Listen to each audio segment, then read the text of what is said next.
And now, welcome to Like a Boss, insights with influencers, creatives, online entrepreneurs, and badasses like you. Here is your hostess, Heather Havenwood, Chief Sexy Boss, helping you rise to the top.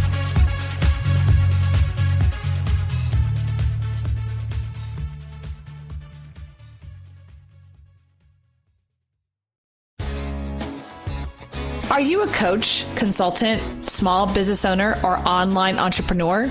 Do you want to significantly grow your business, triple your list, and double your sales conversions? If the answer is yes, then launching a podcast is the next step. You see, being an expert in your field, having a website is no longer enough to be noticed in today's marketplace. I call it the influencer effect. Being an influencer is the key. You see, people do business with people they know, like, and trust. And having your own podcast helps people to connect with you. If you're interested in having me help you launch your own podcast, grow your influence, and promote your business, then go to influencergrowthformula.com. That's influencergrowthformula.com. And let me help you rise to the top. Hey everyone, this is Heather Havenwood. I am super excited about this podcast today because, guys, it's going to be a good one. So make sure you put your seatbelts on and buckle up because it's going to be a good one. I want to start off with a quote by Jim Rohn. The challenge of leadership is to be strong but not rude. Be kind but not weak. Be bold but not be a bully. Be thoughtful, but not lazy. Be humble, but not timid. Be proud, but not arrogant. Have humor without folly. Okay, that's Jim Rohn. You've ever heard of him? He is one of the top leadership and management, really personal development people, I think, in our lifetime. He's no longer here on this planet. So some of the things I want to share with you today is what I call the FU money syndrome. I absolutely love this. By the way, FU, this stands for Dan Lok. If you have a chance, go buy his book. I actually listened to his book on Audible. I absolutely love this guy. He's a Chinese American, so he's got this accent that's obviously been doing a very good job of Chinese American, not making fun of it, but it's just like he's got this great accent. He's obviously Chinese American, and I love his accent because here he's saying like FU money, and I love his freaking passion about this because what he's talking about is this ability for us as entrepreneurs and business people to say F you to what other people say you should do. And that is my theme today. That is truly my thing. I'm going to go into about Oprah, and she talks about this. I'm going to go into the spiritual side of this. I'm going to go into Reese Witherspoon about the side of this.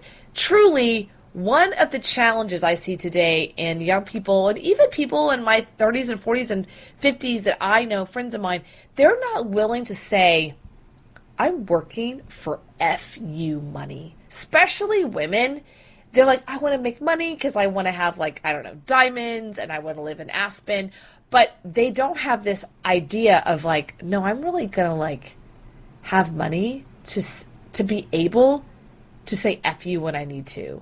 And maybe potentially have to hire that lawyer when you unfortunately have to. Or be able to say, no, I want to just get that crazy car. Whatever that thing is. I reminded of a quote. I'm going to quote it right because obviously I'm not listening to the movie right now. It's a show called Billions. It's on Showtime. And I believe it was season 1 or season 2. And there was this whole drama that went down. And Axe, who's one of the main characters, has to basically pay off, I think it was an official, ridiculous amount of money for something, political official, law enforcement official. And someone said, wow, that's really expensive. And he looks at me and goes, what's the point of FU money if you can't say sometimes FU, right? And that's what I'm talking about today, is the ability to be able to create income, not react to the economy, but actually create income, make income from your skill sets that you have put money and time and energy into. That's the power of the entrepreneur we have today. That's the power of what I call a sexy boss. By the way, my name is Heather Havenwood. Welcome to the Sexy Boss Show. And you're welcome to find me on heatherhavenwood.com. I'm starting to do more and more, I guess, podcasts that are single or solo or FU, in many ways. And I apologize if you're listening to this National Security Radio. I'm not saying the actual word, but I think that one of the things that I get frustrated with is how to be out there in the world, you have to be aggressive. You have to be willing to be competitive. I saw a quote, actually, saw an interview currently in the last 24 hours. I was filming the last 24 hours by Mr. Donald J. Trump, our president. And he said something really interesting. He said, it's a competitive world, and I'm competitive, and I'm willing to compete. Now, this is not a pro-Trump propaganda speech, but it is an understanding. He understands that politics is hard. Business is hard. And that's one piece of entrepreneurship that people aren't willing to say, which kind of loops me back to Oprah. All right. Love her. Two things. One, she just interviewed Reese Witherspoon recently in the last year. It's on YouTube. Feel free to check it out. And one of the best, I really watched this interview about 2 or 3 times, because one of the best lines and things that she said to Reese is, hey, Reese, I understand you don't like to be called nice. Oh, and the camera were right on Reese's face, right? And Reese was like, no, I don't want to be called nice. I hate that word. Now, if you know Reese, if you grew up with Reese like I did, I grew up with Reese Witherspoon in so many different movies, right? And she's always the nice girl, the pretty blonde nice girl. So hearing that from her is so counterintuitive. It's kind of like, what? And she said, first of all, she said, I'm obviously not quoting, but basically she said that she was kind of pinned into that at a young age. She started in Hollywood at a quite young age, she did. And she got pinned into that. And she doesn't like it because it really hurts her when she's at the negotiating table in business and with producers. You could definitely tell she has been burned at this point in her life. And she's in Hollywood, for God's sake, right? She's kind of had this big F you attitude. I don't know if you heard her story recently, but she realized that there's very few. First of all, she realized she was typecasted in Hollywood. She couldn't stand that. Number one. Number two, she started to realize there's very few movies in Hollywood that had female main characters. Females were always the sub-character, and the sub-character actually was always like sweet and nice and like supporting role, and you could do it. Not always the villain, or not always the reality of a female world, which I completely agree with. So she started doing Wild, was her first movie that she produced under her new movie house, and then Big Little Lies is a new one, which is exploding. I watched that when it first came out, the first season, and cried my eyes out, because that movie really does depict a true scenario of what I call the female world. And I don't know, men, if you've ever listened to it or watched the movie, I highly suggest it. It might drive you crazy because it kind of dives into what I call the mom world. And if you understand the mom world, and you understand it's effed up. It's some effed up stuff.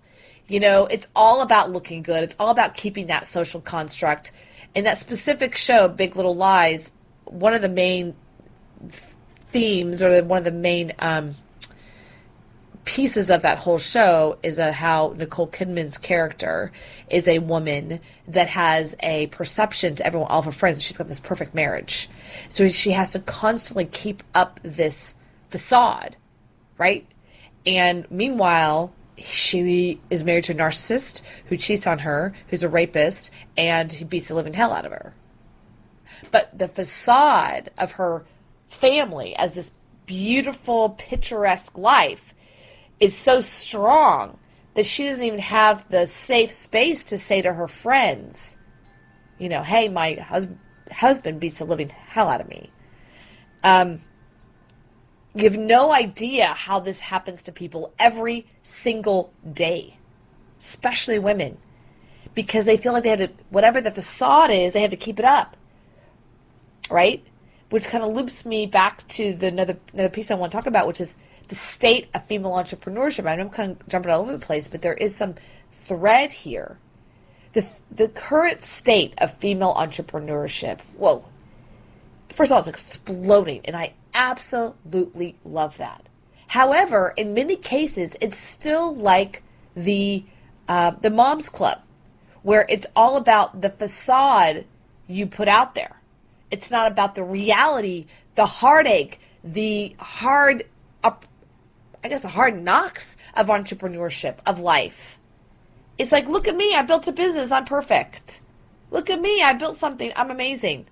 They don't see behind the scenes of everything it took to bust your ass to get that done. I'm just now starting to share the story about, in the last 6 months, late 2018, I had a gentleman who is in the industry of I guess, internet marketing for years, and is considered an influencer, walked right up to me and said, Heather, you have no value to us because you help female entrepreneurs. There's no value in that. That just happened. I've had recently someone say to me privately, yeah, we want you to come to the mastermind, but, we don't really want to have female entrepreneurs because, F them. We don't need them. We have our own club. I get it. I'm not mad at them for that. But people act like everything's changed. It hasn't. I think the Bro Club specifically has doubled down on who they are. Like, oh, okay, women, you want to rise up? That's cool. No problem. You do that over there on the other side of the gymnasium, other side of the gym. You just do that over there, honey, and then we will double down on being the Bro Club. Okay, I get it. It's almost as if as people have risen up, the other side doubles down on who they are, which actually makes sense from a psychological perspective, right? If you look at anything in history as religions, one's like what I call one religion's a majority, and then as like another religion, quote unquote, rises up, or gets more popularity, the other religion doubles down on who they are. You see that over time and with Catholic and even Judaism and back in the Nazi days. Like you can look at the understanding the psychology. I'm not saying right or wrong, but understanding psychology. When a particular belief system is starting to be, pushed upon, right? They're not going to automatically go, oh, you're right, we really want to empower you. No, what they're going to do is double down on who they are and go, okay, well, you can go over there. You can have your own synagogues or your own temples or your own groups, your own tribes, your own clubs. That's cool. We wish you the best, like power on there, chicas, but we're not going to double down on who we are. And yeah, we might invite you to the room, but we don't really want to share with you how it really goes. Not right or wrong, right? But this is the state of female entrepreneurship. And then all the females get together and go, hey, aren't we empowered? I'm like, well, really? Are we really? Are we truly empowered? Are we at the same level on a result level as them? The answer is no. Are they really telling us how they do business work? No. Sometimes. Behind the scenes, maybe if you're in the room. I've had the opportunity to be in masterminds with all men.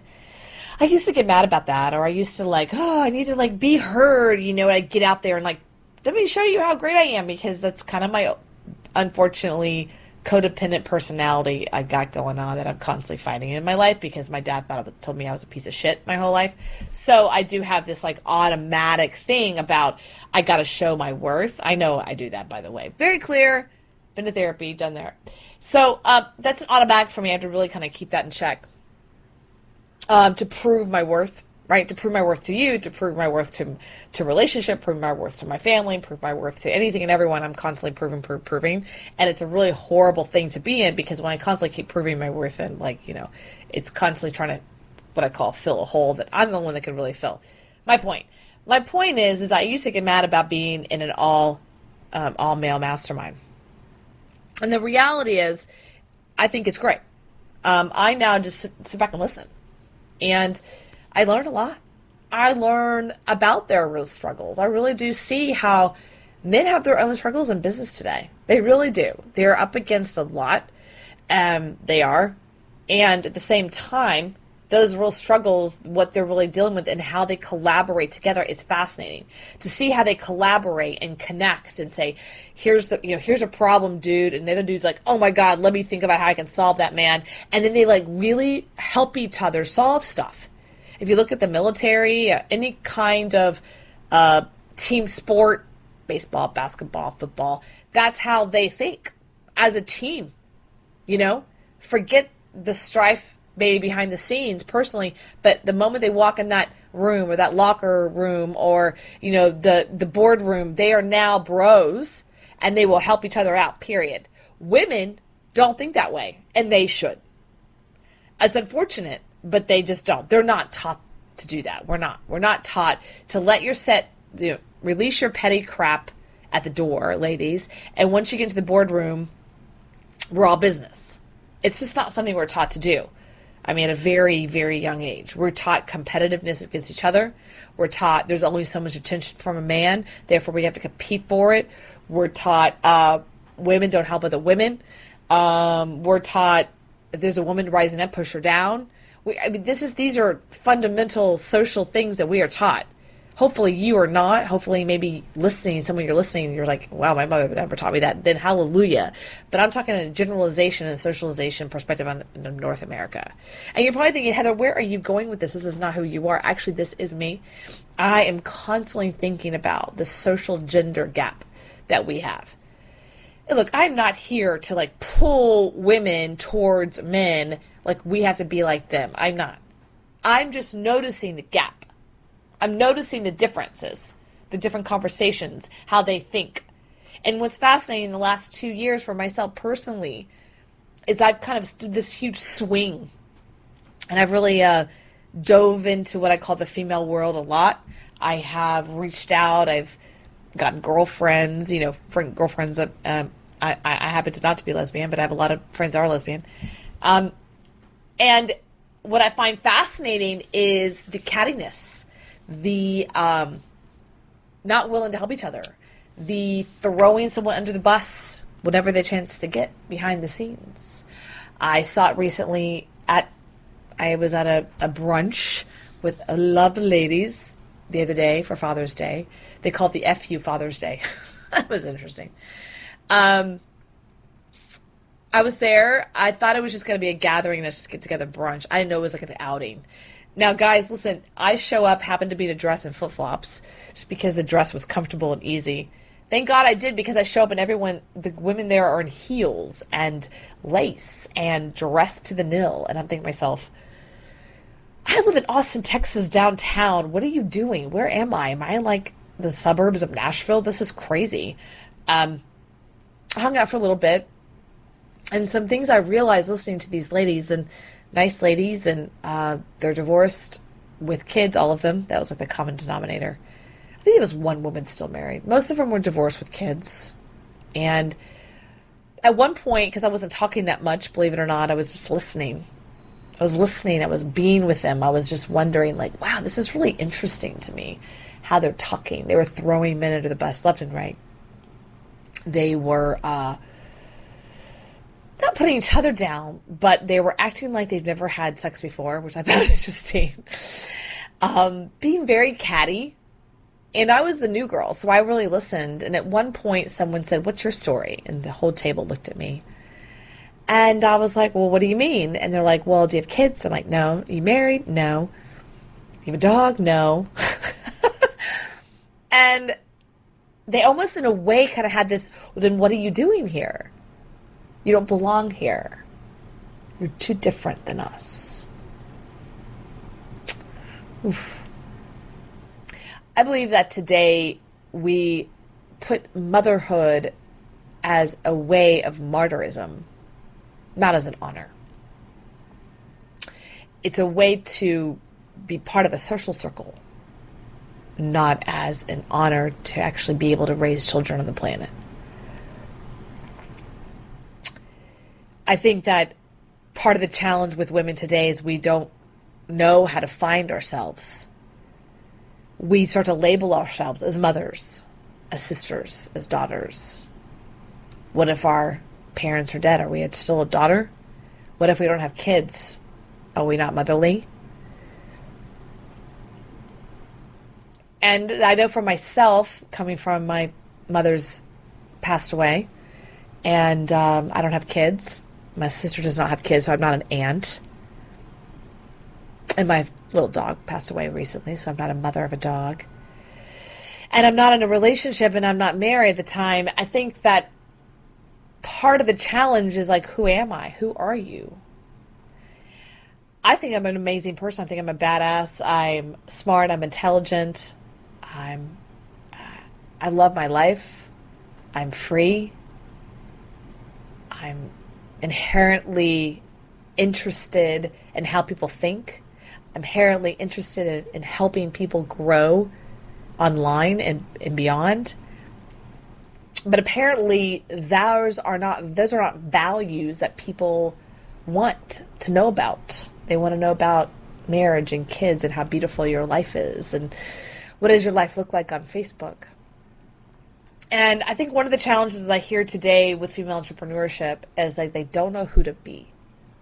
When they're over there going, hey, I have a service, whatever that service is, social media marketing or whatever, then they're like thinking to themselves, and they've said this to me, it's like, I feel like I have to fit in with a particular look. I have to fit in that my life is supposed to look a particular way, when really I'm just trying to sell a service. I understand that. I truly, truly do. Now, looping this back to Reese Witherspoon and Oprah. When I heard that interview with Oprah, with Reese Witherspoon, and she said, I don't want to be known as nice. I think I'm relatable. Woo, girl, I just took that on. Really. And I mean, I've taken that on so much that I was recently at a social event, and I brought my girlfriend as my date because I didn't want to come alone. Thank God. It was set up as a social event. It says social event. It was really a social event in Austin. It ended up being, when we got there, it was like date night. Social event was date night. Everyone had a date. There was a lot of girlfriend, boyfriends. There was a lot of husband, wives, or, two gay men, whatever. Like, it was couple night. And I was like, we both thought we're going to go and meet new people and start to, like, socialize in Austin. Unfortunately, we just stood across from each other the whole night. And we met basically two couples. So, hey, there you go. One of the couples was a gentleman and his lovely wife, and they were super lovely. But what was fascinating to me, again, I guess I love to shock people and see how they react.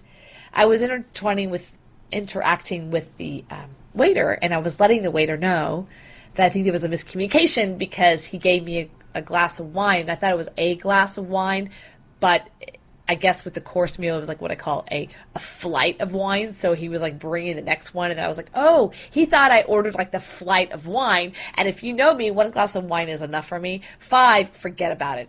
It's not good. It's not a good deal. So I told him, I go, oh, please, I super apologize. I don't want the rest of the flight. If you could just charge me for the glass or something, but like, I guess I miscommunicated with you. And he was like, oh, okay, no problem. I'm just going to take it and be done with it. And the gentleman next to me says, well, you could have been nice. I go, excuse me? He goes, well, you weren't nice. I go, I actually was very kind. I was direct with him and very loving to him. I go, but by the way, I think it's interesting you said that word nice, because I don't strive to be nice. I'm not nice. I'm loving and kind. I was very loving and kind to the waiter. In fact, I looked at my friend. I was like, did I say something? He's like, no. She's like, no, you're great. The waiter was great. I was great. Everyone was great. This guy wasn't great. And I realized I was very, in his world, loud. And so he didn't like that. I need to be more subdued. And I looked at his wife, who's extremely subdued, who didn't talk unless she was spoken to. She didn't have an opinion about anything. Anytime I asked something about both of them, he spoke for her. And I thought, wow, this is interesting. I'm a very strong-willed woman, and he doesn't like that. So his way of dealing with that was saying, we need to be nice. And I get it. It's a common thing, kind of like, oh, you're being crazy, or be nice. It's very demeaning when you tell someone, be nice, especially if you tell your kids, be nice.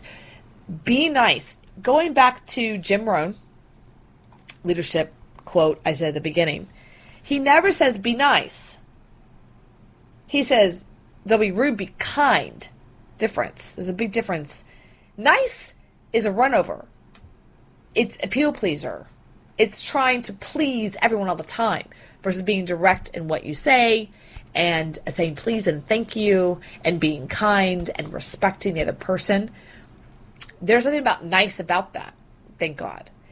Oprah talks about this in a recent interview with LinkedIn, believe it or not, she got interviewed by the owner and founder of LinkedIn. And she talks about this in her book, in a book called Seed of the Soul that she recommends. She said that she recognized that she was a people pleaser after she read this book. And I'm actually in the middle of reading this book right now. I highly suggest it, Seed of the Soul. She said, I realized I was a people pleaser. At one point, she said she flew all the way to Spain for a friend's charity event for a 15-minute speech and flew back. And she said, I don't even remember what the charity was for. All because she was asked. That's people pleasing. Now, I have to laugh because the moment that I read that, I thought to myself, oh my God, I do that. In fact, I have recently done that. Because I was so excited about being invited somewhere to speak. I didn't really look at the speaking opportunity. I didn't ask more questions. And so when I got there, it wasn't a very big audience. It wasn't that great of a speaking event, and I wasted a lot of time and money. 2 nights in Vegas and whatnot. So I want you to understand that, first of all, I want to give you full permission, men and women. You do not have to be nice. There's nothing about entrepreneurship that is nice. Telling the truth, being kind, being direct, right? Being loving in your communication, but not taking on anyone's crap. And this interview with Oprah, she talked about how someone was attacking her on social media. I'm sure she gets that a lot, by the way. And how she handles it, right? She always says things like, she said, I hear you. And I may not agree with that. Blessings to you. Which basically says, I got you. I disagree with your ass. And I'm moving on. But I'm not interested in the fight. I'm not interested in the conflict, right? And I think that's one of the things that women have to learn. Stop being catty. Telling people you're wrong or making people wrong adds no value to you. So the ladies at the luncheon that I was sitting there with all wise eyes on me, and they literally had this perplexed view of themselves. I'm like, oh my gosh, you're a woman they might be thinking I'm barren or something. Oh my gosh, a woman that has no kids? A woman that's not married? What do we do with that? A woman that hasn't been divorced? What do we do with that? Here's what I do with that. Ladies and gents, please note, I am a sexy boss. I am real. I'm authentic. I'm empowered in who I am. I have a message to the world that I do want to help 10,000 men and women around the world to start and grow their online businesses, whatever that may be. Help them grow, help them expand, help them be a better them, beyond their wildest dreams. I have suffered, I have lost, I have grown up, I have healed, I've also fallen, I've messed up. But I know this. Everything that comes out of my mouth is authentically who I am. And everything that I do with every single person I connect with is real. And as I sit here in my Austin home, I just want to speak out. You are a sexy boss. You are a badass. You can have everything you want in your life. You've got to be willing to strategically lose to be able to strategically gain. When you're willing to strategically lose, it's in that moment you're giving yourself permission to strategically win. So give yourself permission today to strategically lose being nice, sweet, and being willing to strategically gain strength, empowerment, loving oneself, and going after what you want in life. This is Heather Havenwood. Be you, be real, be the boss of your life. Are you a coach, consultant, small business owner, or online entrepreneur? Do you want to significantly grow your business, triple your list and double your sales conversions? If the answer is yes, then launching a podcast is the next step. You see, being an expert in your field, having a website is no longer enough to be noticed in today's marketplace. I call it the influencer effect. Being an influencer is the key. You see, people do business with people they know, like, and trust. And having your own podcast helps people to connect with you. If you're interested in having me help you launch your own podcast, grow your influence, and promote your business, then go to influencergrowthformula.com. That's influencergrowthformula.com. And let me help you rise to the top.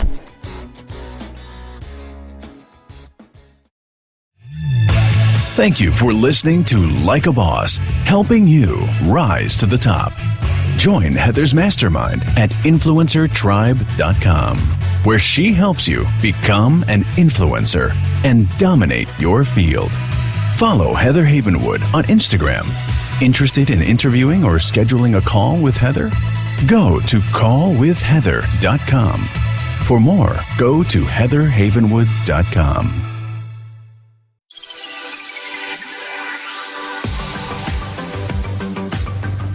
AM/FM 247, the best in talk and music all day and every day.